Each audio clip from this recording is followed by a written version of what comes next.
حضرت سیدنا عمر رضی اللہ تعالی عنہ جلیل القدر ہستی ہیں جنہیں حضور علیہ السلام نے اللہ سے مانگ کے لیا۔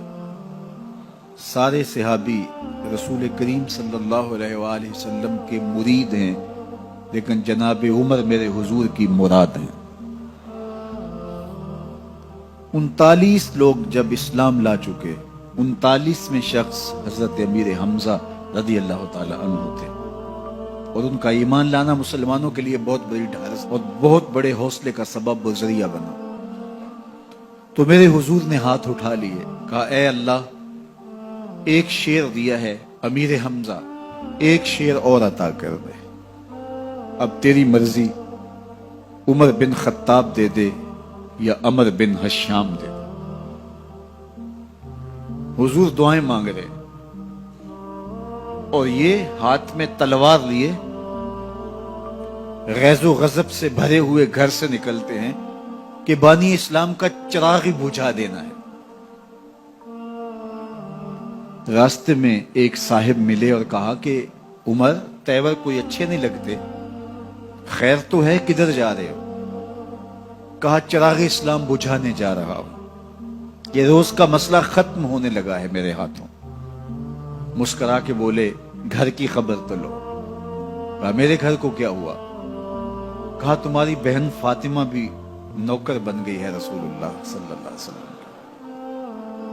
غصے سے بھرے ہوئے اپنی بہن کے گھر کا رخ کرتے ہیں، اندر سے قرآن پڑھنے کی آواز آ رہی، غصہ اور بڑھ جاتا ہے، دروازے کو زور زور سے کھٹکھٹاتے ہیں۔ اہل خانہ سمجھ گئے ماجرا کیا ہے، گرجدار آواز ہے جناب عمر کی، دروازہ کھولو۔ جلدی سے معلم کو چھپا دیا اور بہن آگے بڑھ کے دروازہ کھولا۔ کہا تم سابی ہو گئے ہو، دین چھوڑ دیا تم نے، بتوں کی وفا ترک کر دی اور بے تحاشا مارنا شروع کیا۔ بہن کا سر پھٹ جاتا ہے، خون بہنے لگتا ہے اور یہ مارتے چلے جاتے ہیں۔ فاطمہ بنت خطاب بولی عمر تم خطاب کے بیٹے ہو، سنو میں بھی خطاب کی بیٹی ہوں، جو ظلم جو جبر کرنا ہے کرو، میں محمد عربی کا دامن نہیں چھوڑوں گی۔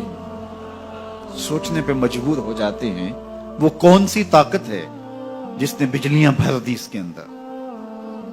کہا جو تم پڑھ رہے تھے مجھے بھی سنا سکتے ہو؟ کہا تمہیں غسل کرنا ہوگا۔ عمر اپنے بدن کو دھو رہے ہیں، میرا رب دل دھو رہا ہے۔ اتنے میں معلم بھی قرآن لے کر آ جاتے ہیں اور قرآن کی تلاوت ہونے لگتی ہے۔ طٰہٰ ما انزلنا علیک القرآن لتشقیٰ، 14ویں رات کے محبوب جان، ہم نے قرآن اس لیے نازل تو نہیں کیا تھا کہ تم مشقت میں پڑ جاؤ۔ بے تاب ہو گئے، کہا عمر کی عمر برباد ہو گئی، مجھے لے چلو حضور کی چوکھٹ پہ۔ تلوار حمائل کی ہے، بہنوئی ساتھ ہیں، اور حضور کی بارگاہ میں حاضر ہو رہے ہیں۔ دروازے کے سوراخوں سے دیکھا تو صحابہ تشویش کا اظہار کرنے لگے کہ عمر آ رہا ہے، تلوار حمائل کی ہے، ارادے اچھے نہیں لگتے۔ جناب امیر حمزہ نے کہا دروازہ کھول دو، اچھی نیت سے آیا تو استقبال کریں گے، نیت اچھی نہیں ہے تو اس کی تلوار سے اس کی گردن کاٹ دیں گے۔ حضور کے سامنے جا کے بیٹھ گئے، گلے میں کپڑا ڈالا تھا، حضور نے پکڑ کے کہا عمر ابھی وقت نہیں آیا کہ تم اسلام لے آؤ؟ یہی وقت تھا عمر کے اسلام لانے کا۔ لبوں پہ کلمہ جاری ہو گیا، اللہ اکبر کی صدا اس زور سے گونجی کہ مکے کی گلیاں گونجنے لگی۔ اسلام لانے کے بعد حضور سے پوچھتے ہیں حضور کیا ہم حق پر نہیں ہیں؟ فرمایا ہم حق پر ہیں۔ اللہ کا دین سچا نہیں ہے؟ کہا اللہ کا دین سچا ہے۔ آپ اللہ کے سچے نبی نہیں ہیں؟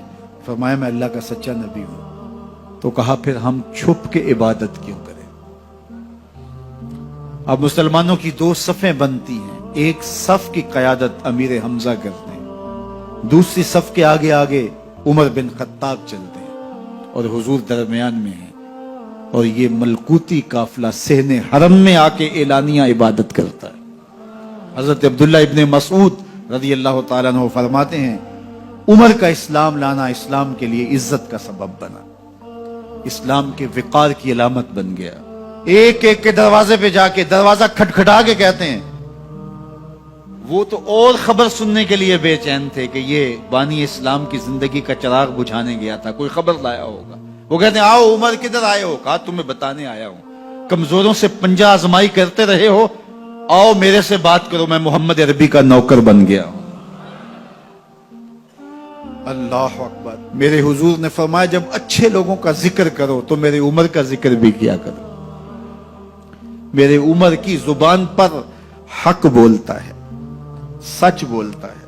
ان الشیطان یفر من ظل عمر، عمر کے سائے کو دیکھ کے شیطان بھاگتا ہے۔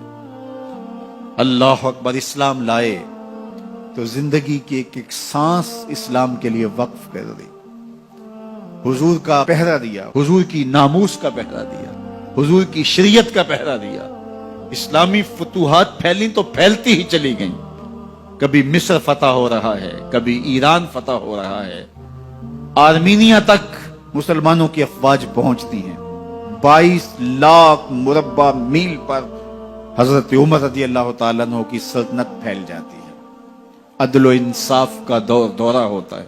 زمانے نے دیکھا کہ غیر مسلم بھی عدالت میں کھڑا ہے تو اسے خوف نہیں ہوتا تھا کہ میرے سے ناانصافی ہوگی، اس لیے کہ حکومت عمر کی چل رہی ہے۔ وہ بھی مطمئن ہوتا تھا کہ میرے ساتھ انصاف ہوگا۔